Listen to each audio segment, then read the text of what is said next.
Kayo po ba mga bossing ko ay isa sa mga nagnanais na mas higit kayo makatawag ng swerte? May tuturo po ko sa inyo po mga bossing, ibang pamamaraan ng ating oregano. Magpapaypay tayo ng pera mga bossing. At hindi na tayo lagi namumblema tungkol sa usapin ng pera. At lagi po tayong iaadyan ito kung saan lagi tayo ay suswertehin mga bossing. Ngayon pa mga bossing, ano po ba ang dapat natin gawin mga bossing? Unahin po muna natin mga bossing ko ang ating pong oregano ay pumitas kayo ng kahit isang piraso. At pagkatapos mga bossing ko, kailangan po natin mga bossing ko ng isang kulay pula na ballpen. Yan. Kailangan natin ng ballpen mga bossing.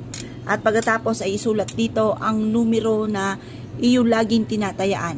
Halimbawa po, unahan ko na ng 7. Ang numerong ito ay isa sa mga napakaswerte kong numero.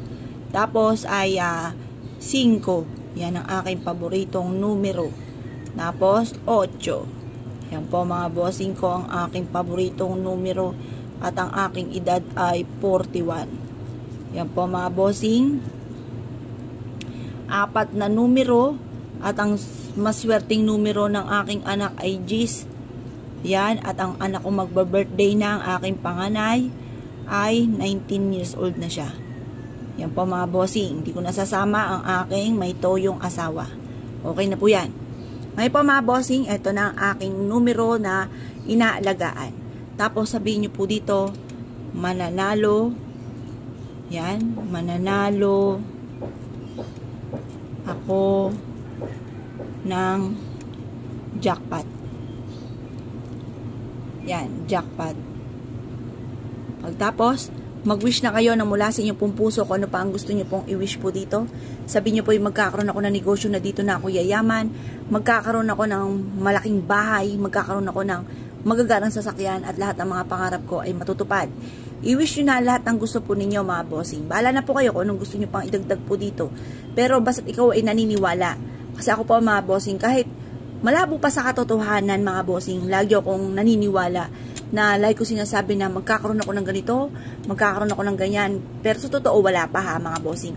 Pero lagi sinasabi magkakaroon ako ng ganito, mabibili ko to, yung mga ganon mga bossing. At natutupad naman po yan dahil makapangyarihan yung ating salitain. Kung ano yung sinasabi natin, nagaganap po yan mga bossing. Kaya mas mainam po mga bossing ko, kayo po ay magsalita ng mga magaganda. Kalimutan ng mga pangit na salitain mga bossing. Ngayon po mga bossing, kung kayo po ay naniniwala at na-issue po na baguhin ang inyo pong takbo ng kapalaran kung sobrang hirap na sa ngayon, ay siya huwag ka na po magpatumpik-tumpik pa. Subukan nyo po ito. Proven po ito na napakaswerte basta't may 100% kang paniniwala sa mga gatong pamamaraan. Makakamtan nyo po yan kung naman ang mga pangarap po ninyo. Basta positive lamang. Tapos lagi ugali ng mga magagandang salitain. Yung mga pangit na salitain ay kalimutan. Kapag po ito ay naisulat nyo na kung anong gusto ninyo, ibilad nyo lang ito sa sinag ng araw. Pagkatapos nyo po ibilad ito mga bossing ko ay tupiin at isiksik nyo po ito sa may altar po ninyo or sa may gawing silangan po ninyo at makakatulong po ito upang sa ganon matupad ko naman yung wini-wish nyo po dito mga bossing. Huwag nyo muna ito pagsasabi kasi ang madalas hindi nagkakatotoo kapag sinasabi ka agad. Kaya mas mainam huwag nyo na muna itong sasabihin pa kahit kanino. Ngayon pa mga bossing, kung kayo paniniwala at na-issue po itong gawin, ay siya. Good luck po sa inyo po lahat.